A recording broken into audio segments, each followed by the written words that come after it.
Pues como esta médula espinal en realidad viene a ser algo así como una carretera por donde existen vías de tanto de tipo aferente como vías de tipo eferente.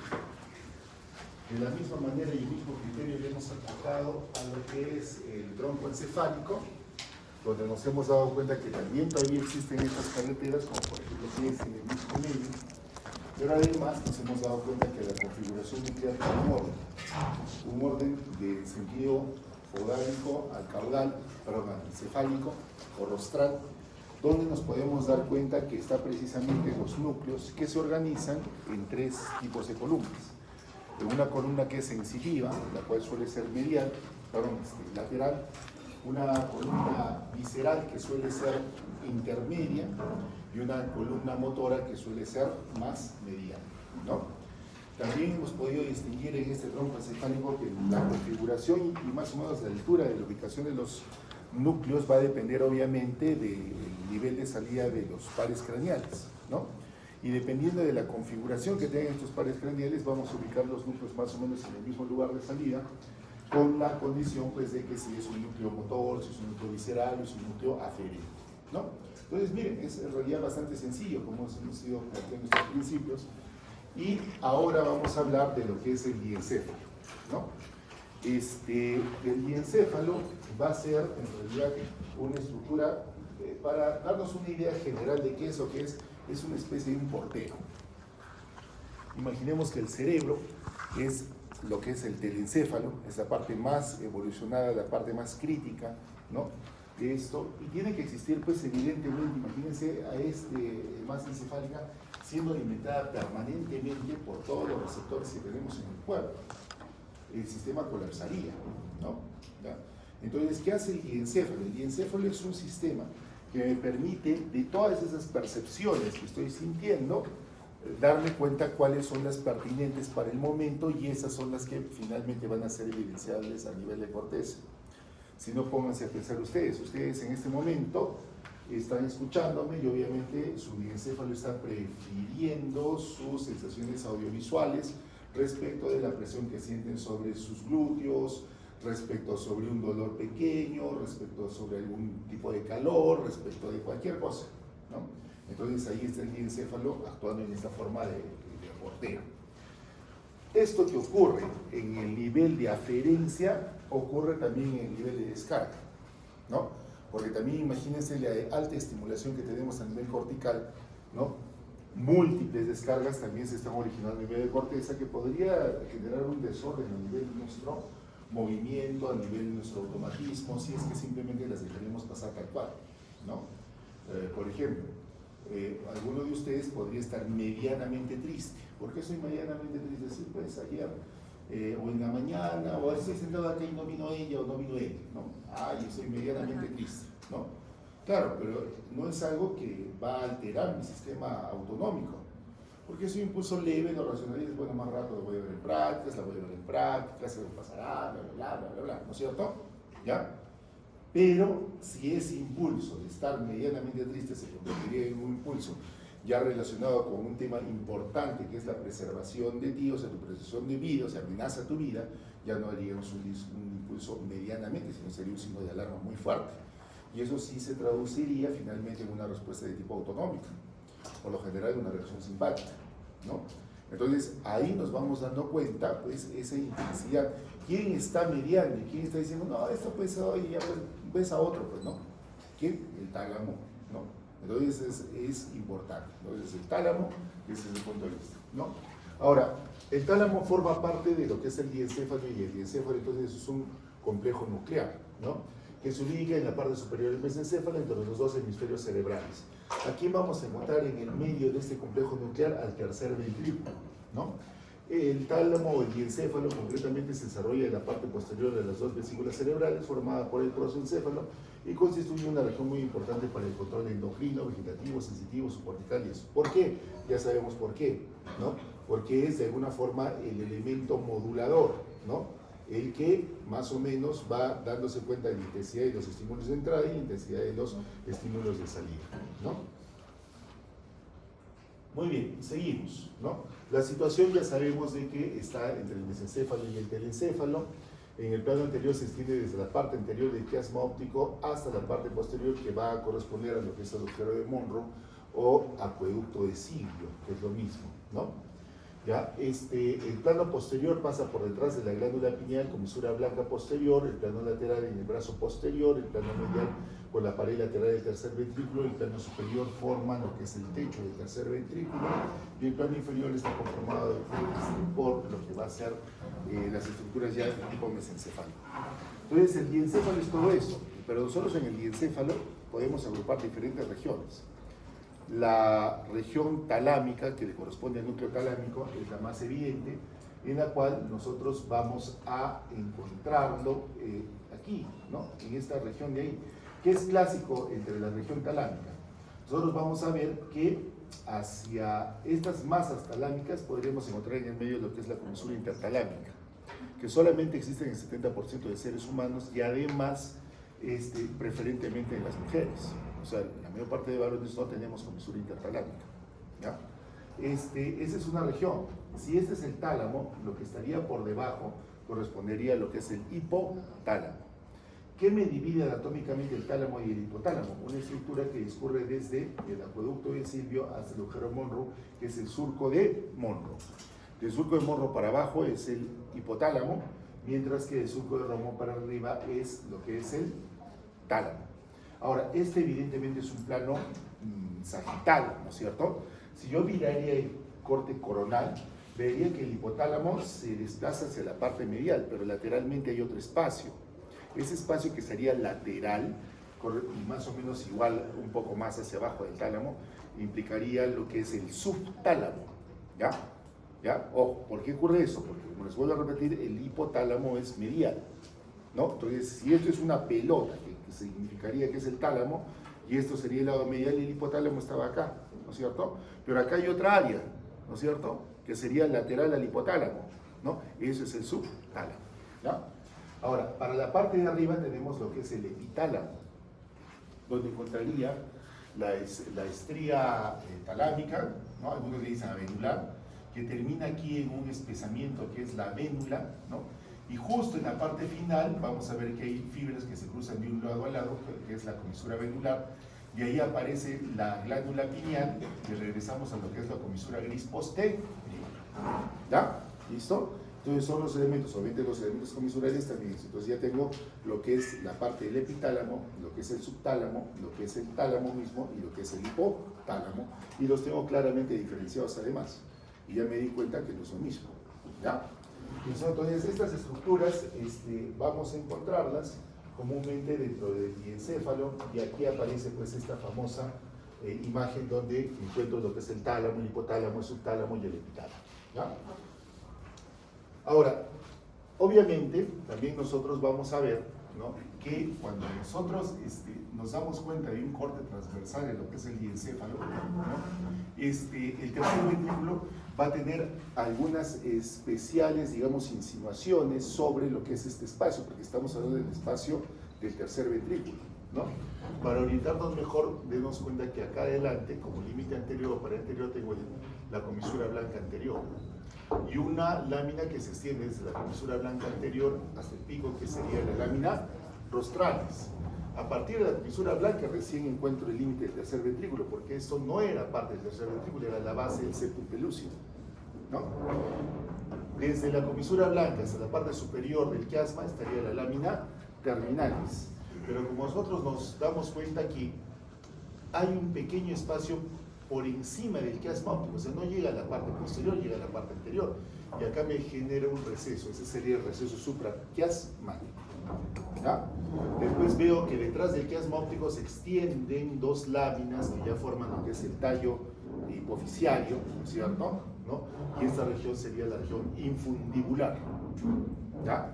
Después encontraría lo que es el tuber cinereum o tubérculo ceniciento con los cuerpos mamilares, uno a cada lado, y obviamente después ya llegaría continuándome hacia lo que es la fosa interpeduncular, de donde está saliendo en el espesor el tercer par craneal, ¿ya? En la parte posterior, lo que ya les he descrito, vendría la comisura, perdón, la estría talámica, la vénula, y acá también veríamos que hay un receso, ¿Qué es esta estructura? Esta es la glándula pineal. Entonces, el receso de la pineal, por arriba estaría la comisura medular y por abajo estaría la comisura blanca posterior. ¿Ya? Entonces, esos son elementos que tendremos que diferenciar cuando hablamos del diencéfalo. Muy bien. Ahora, entonces, ya viendo todo esto, hablamos de lo que es el tálamo, ¿no? Ahora, el tálamo es una forma ovoidea, se asemeja a un huevo de una perdiz, que ubicación está a los costados del tercer ventrículo. Las dimensiones suelen ser de 30 a 34 milímetros de ancho por 10 a 15 milímetros en altura y 15 a 18 milímetros de alto. Entonces, en realidad, como vemos, el tálamo tiene una forma más o menos ovoidea.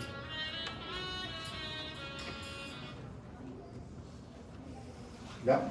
Y aquí lo podemos ver ubicada claramente a los dos tálamos, ¿no? Voy a pasar la parte más o menos de lo que es la descripción anatómica, porque en realidad no es compleja, ¿no? O sea, lo podemos tener en cualquier parte. Más o menos vamos a ir directamente a los aspectos más puntuales, porque tiene siempre el tiempo de nuestro enemigo, ¿no? El tema de los núcleos, que es lo que nos reviste cierto grado de complejidad. Cuando yo hablo del tálamo, para entenderlo mejor, vamos a hacer lo siguiente. Tengo dos polos, un polo que va a ser anterior y hay un polo posterior. ¿Ya? Tengo obviamente dos lados, un lado medial y un lado lateral. ¿Ya? ¿Listo? Y el tálamo a su vez va a estar dividido por lo que es, o lo que comúnmente se conoce con el nombre de la lámina medular interna. ¿Ya? La lámina medular interna que además tiene forma de Y, ¿no? Ven aquí, tiene forma de Y. ¿Ya? Para que me acuerde bien de esto, en el tálamo, en su descripción, y no me haga bolas, dorsal solo aplicado al tálamo es sinónimo de rostral, o sea, para arriba. Y ventral es sinónimo de caudal. Punto. Bueno, se lleve, porque el problema del tálamo, nuestras, digamos, mareos que hacemos es que pensamos que dorsal es posterior, pero no, dorsal es superior. ¿Ya? ¿Listo? Muy bien. Entonces ya con esto ya van a ver que lo entendemos rápidamente. Entonces hemos dicho que el tálamo es un centro de relevo, tanto sensitivo como motor, me sirve para filtrar las aferencias o las eferencias. Entonces, ¿cuáles son los principales núcleos talámicos?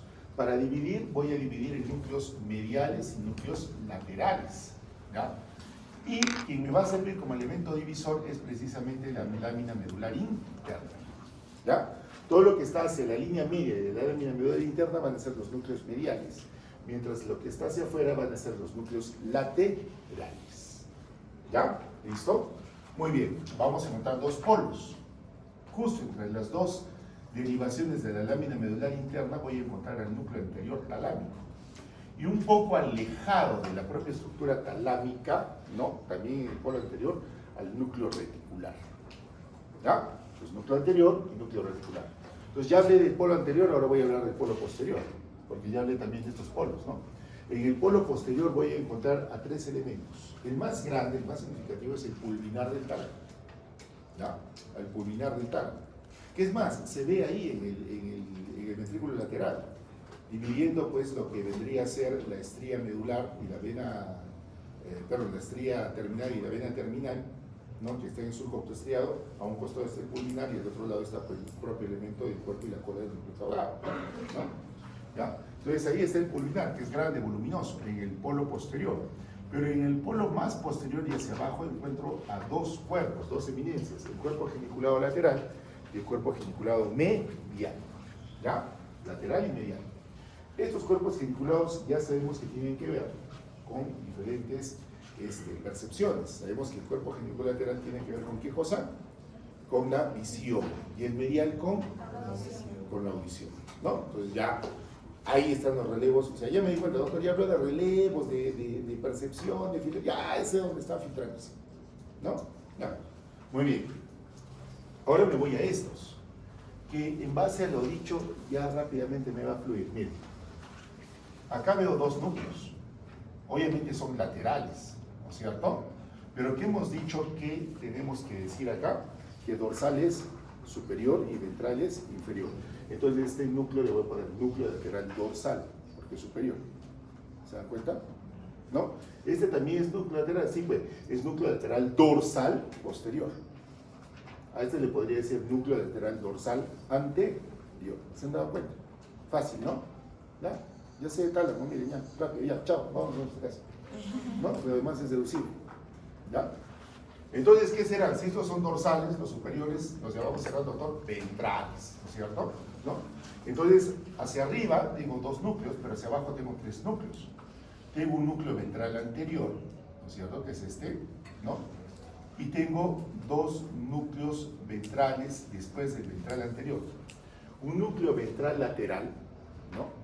Lateral, pero detrás de él a un núcleo ventral posterolateral, ¿no? O sea que dice, está detrás del lateral, ¿ya? Ahora, ¿por qué son ventrales? Porque están hacia abajo, ¿no? Entonces, ventral anterior, ventral lateral y ventral posterolateral. ¿Ya? ¿Listo? Muy bien. Hacia acá voy a encontrar un núcleo dorsomedial, pero también hay un núcleo ventromedial, ¿no es cierto? ¿Ya? Y obviamente hacia acá, a nivel de los puntos donde se están dando las comisuras talámicas, encontraré a lo que es el núcleo comisurales, ¿no? ¿Ya? Entonces aquí vemos entonces la división. Hay un núcleo anterior, hay un grupo nuclear anterior, hay un grupo nuclear posterior, hay un grupo nuclear medial y un grupo nuclear lateral. ¿Ya? ¿Listo? ¿Para qué me sirve el tálamo? ¿No? Obviamente forma un nivel en el cual integra las percepciones, las sensaciones de nuestro sistema nervioso con lo que es corteza. Y al revés, integra esta corteza con los órganos que están distales, ¿no? ¿Ya? Entonces, en final, vamos a ver que si hablamos de eferencia, le puedo cambiar el nombre y decir, esto es información sensitiva, ¿no? Entonces, toda la información sensitiva va a fluir a través del tálamo. Es cierto, sí es cierto, pero hay una diferencia. ¿Cuál es la excepción? El sistema olfatorio. Ese no pasa por el tálamo. ¿Ya? ¿Listo? Después, todos los demás sistemas sí van a fluir a través del tálamo, ¿no? Ahora, la información olfatoria integrada es obviamente alguna de las sensaciones que decimos no filtra, sin embargo, la parte gustativa sí, ¿no? Muy bien. Entonces aquí estamos viendo cómo la información olfatoria se conecta posteriormente con el tálamo, pero ¿de qué forma? En forma no directa, sino en una forma de una vía integrativa. Las demás vías llegan en forma directa. Entonces eso es lo que diferencia el olfatorio de las demás vías. ¿Ya? ¿Listo? Entonces estamos viendo eso. Vamos a seguir. Vamos a rápido, para no distraernos mucho. ¿Ya? Y vamos a ver eso. ¿No? Entonces, punto 2. La información sensitiva, excepto olfatoria, converge en el tálamo y es integrada a través de interconexiones entre los núcleos y luego se distribuye a otras partes del sistema nervioso central. ¿No? Vamos al punto número 3. Desde los puntos de vista anatómico y funcional, el tálamo y la corteza cerebral están estrechamente vinculados, ¿no? Porque en realidad el tálamo es el que filtra qué cosa debe interpretar realmente esta corteza. Cuando se extirpa la corteza del tálamo pueden aparecer sensaciones burdas, ¿no? O sea, sensaciones que o no son realmente sensaciones buenas o son sensaciones no específicas, no filtradas, ¿no? La corteza cerebral es necesaria para la interpretación de las sensaciones basadas en experiencias basadas. Y en realidad lo que podríamos decir es que hasta el nivel talámico no tenemos en realidad percepción, solamente tenemos un grupo de aferencias, ¿no es cierto? Pero que son, pues, lo que acabamos de decir, son aferencias burdas. Quien va a hacer y va a interpretar esas aferencias es la corteza cerebral. Por eso es que así veíamos esa diferencia entre lo que era la sensibilidad protopática y la discriminativa. La discriminativa, evidentemente, siempre va a ser corta. Cuarto punto, el tálamo posee algunos núcleos muy importantes y estos núcleos incluyen el núcleo ventral posteromedial, el núcleo ventral posterolateral, el cuerpo geniculado medial, el cuerpo geniculado lateral, y obviamente ya sabemos que cada uno de ellos relacionados con una acción en concreto, ¿no? Los núcleos ventral anterior y ventral lateral del tálamo forman parte del circuito de los núcleos basales involucrados en la ejecución de movimientos voluntarios, ¿no? Y aquí ya nos empezamos a dar cuenta, doctor, de alguna diferencia, ¿no? Los núcleos ventral anterior y ventral lateral, o sea, los que están acá, tienen que ver con los circuitos basales y motores en funciones de movimientos voluntarios.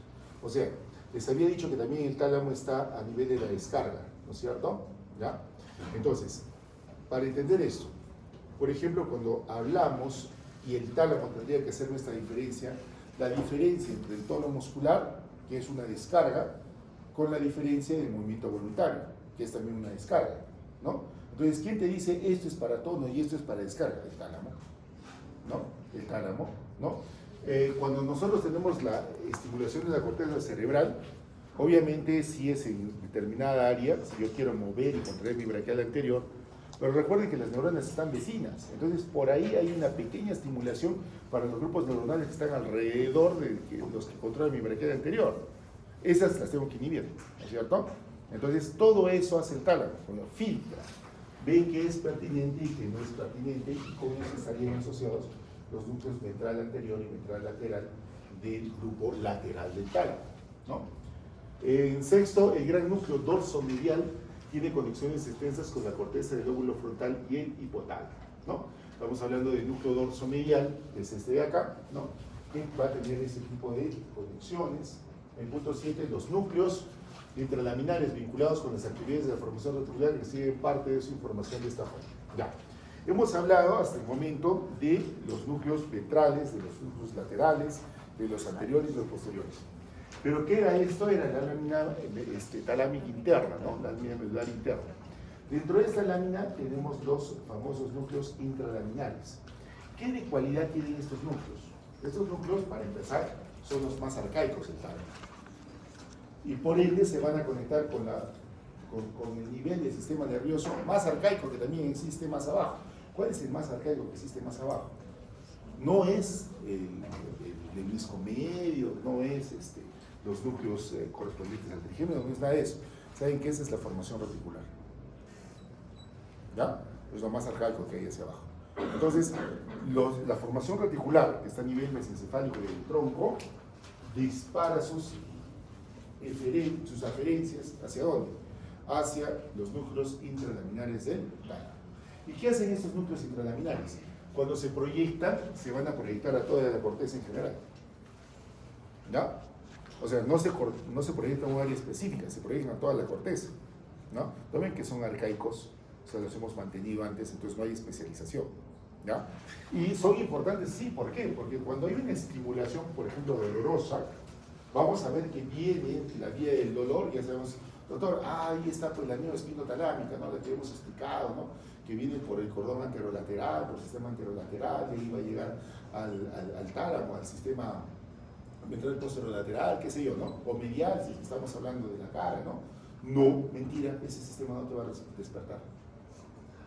El que te va a despertar es el sistema que está paralelo a este mismo sistema, pero no es el neoespinotalámico, sino es el arquiespinotalámico o retículo espinotalámico o parte del palio espinotalámico, porque se lo escribe en esas tres formas, ¿ya? Entonces esta sensación dolorosa que va por las fibras tipo C está ascendiendo más lento que la neoespinotalámica. Cuando llega a nivel del tronco encefálico, ¿qué hará? Se desvía y llega a la formación reticular. Estimula la formación reticular y esta formación reticular sigue ascendiendo y estima a los núcleos intralaminares del tálamo. Y estos núcleos intralaminares, cuando se ven estimulados, mandan su aferencia y despiertan la corteza. Por eso es que nosotros despertamos con dolor, ¿no? Y aparte que ocurre lo siguiente, y ustedes siempre se van a acordar de eso, ¿no?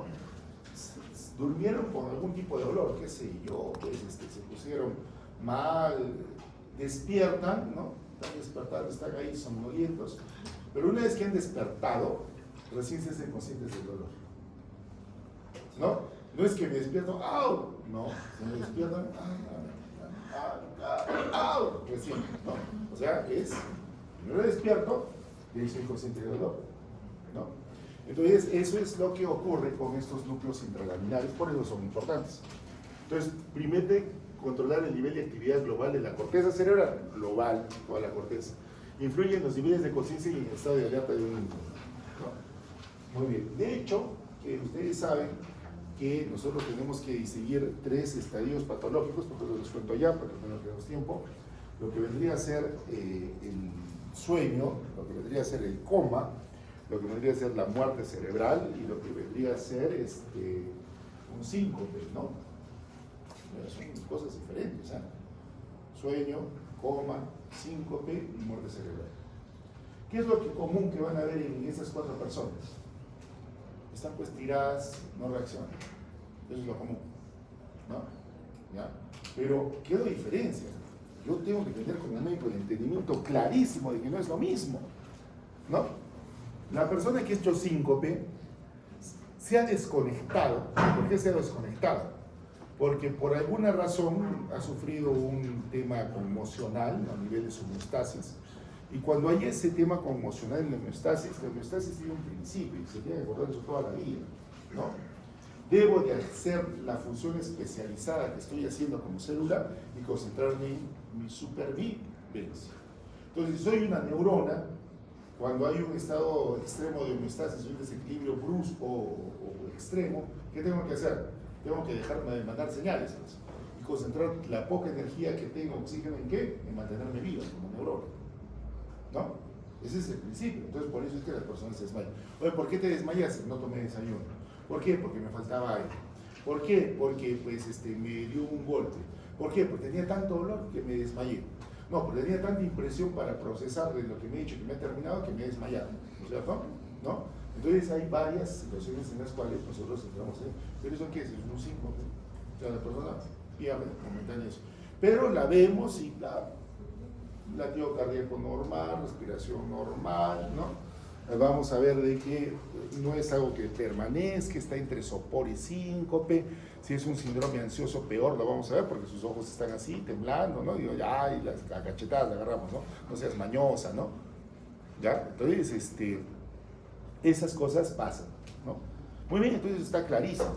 ¿Tiene alguna afección permanente dentro de su función? No, no tiene ninguna, ¿no? Muy bien, y ahí sigue lo que dice. Ahora me voy a acostar. Doctor, el sueño, pues más que evidente, ¿no? El sueño es un estado en el cual, fisiológico, en el cual simplemente desconectamos la corteza cerebral de todo el resto del cuerpo. ¿Quién es el switch? El sistema reticular activador ascendente. Las neuronas reticulares que acabamos de mencionar. Y se llama así. O sea, su función de las neuronas del cuerpo reticular o función reticular en función a despertarnos se llama eso, sistema reticular activador ascendente. Y es el switch que nos permite estar despiertos o estar dormidos, ¿no? Entonces, cuando este sistema se activa, despierto. Cuando este sistema se apaga, duermo. Pero mi corteza no tiene control sobre mi cuerpo, ¿no? ¿Ya? Entonces estoy dormido, estoy soñando, todo. Pero un tema además interesantísimo, ¿no? Cuando ustedes están durmiendo, dejan de ser ustedes mismos, ¿no? ¿Alguien de ustedes deja de ser usted mismo cuando está durmiendo? Bueno, hay casos. Una vez pregunté, sí, doctor, yo cuando duermo soy una mariposa furiosa que quiere llegar al mundo, ¿no? Bueno, pues, raro, ¿no? Pero sí, pues, bueno, podrá ser, ¿no? Que eres una mariposa, pero lo normal es que sigamos siendo lo que somos nosotros. Lo que sí podría haber es que en el sueño se ensayan, por ejemplo a nivel ya de lo que es psicológico, se ensayan mentalmente, porque nuestro cerebro no descansa, situaciones diferentes. Eso es interesante del sueño, ¿no? Sobre todo las personas que tienen mucho autocontrol o suelen tener una personalidad bastante bien definida, concreta. No es de que aprovechen el sueño para ser ella, para ser ella, para ser, no, simplemente siguen siendo ellos y ya, ¿no? Experimentan sensaciones diferentes. Por ejemplo, una persona que es extremadamente conservadora dentro de su sueño puede experimentar ser una persona extremadamente liberal, ¿se dan cuenta? ¿No? Yo soy la chica que no agarra con nadie, pero se sueña que en una fiesta agarró con 100, ¿no? ¿Ya? Entonces, esos son ensayos que hace precisamente la corteza de ver cómo es. Y eso es tan importante, por eso es que yo no sé qué tan común, para mí es bien común en realidad, ¿no? Normalmente yo a veces sueño y cuando sueño despierto con la respuesta, ¿no? Hasta inclusive en matemáticas me pasa eso, ¿no? O sea, Ay, esto, va a dormir, dormir. Esto sí es así. Ya sí, ¿no? ¿Se dan cuenta? ¿No? Entonces nuestra corteza pues permanece, ¿no? Y por eso les digo, lo atípico de la corteza es que seas otra persona. No, normalmente no es que seas otra persona, sino que está ensayando a la misma persona, pero con otro sistema de valores o axiológico que la conduce, ¿no? ¿Ya? Entonces eso es diferente. Entonces por eso es de que es muy raro decir soñar, que pues, fuiste una mariposa, ¿no? Ahí ya te tengo que hacer tu psicoanálisis profundo para ver pues, qué es lo que realmente eres. Entonces es una mariposa que quiere luchar por salir y no sale, pues no. ¿Ya? ¿Listo? Entonces eso es importante, ¿ya? Ahora, todo el mundo lo tenemos clarísimo. Si una persona que está soñando simplemente está desconectada, para nada se me ocurriría decir esta persona está muerta, ¿no es cierto? Sé que está viva, ¿no? Al costado de esta persona, bueno, ¿y cómo se pasa eso? Pues lo muevo, le activo su sistema reticular activador ascendente y despierto, pues quiero o no, ¿no es cierto? ¿No? Por eso el último extremo para despertar a una persona es pellizcarla, porque el dolor no va a fallar, porque también hay grados de sueño. Hay personas que tienen un sueño profundísimo. Puede haber una fiesta que como estaba peor, todo que se está acostumbrado, no lo despierta nada, ¿no?